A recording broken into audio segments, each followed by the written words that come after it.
Welcome to the Learning Pines YouTube. We hope this video helps.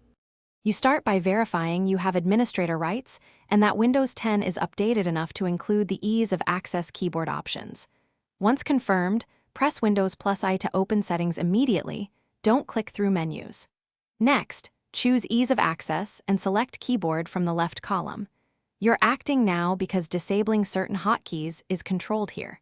This step exposes the simple toggles you'll use. Make sure you stay in the keyboard pane before proceeding to the more detailed steps.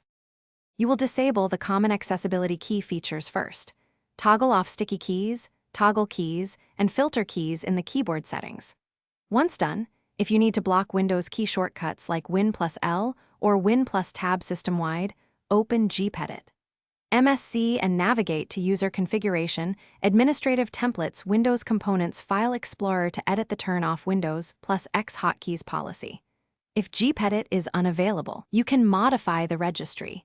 Create a restore point before editing so you can safely revert if something goes wrong. You're finishing by applying all changes and rebooting to ensure system-wide behavior updates. After restart, test each shortcut you intended to disable so you can confirm results. Sometimes third-party apps reintroduce hotkeys, so double-check startup programs and utility settings. If a hotkey still triggers, review registry keys you changed or undo the group policy setting. As a troubleshooting tip, if something breaks, restore the system restore point you created earlier, and then reapply change.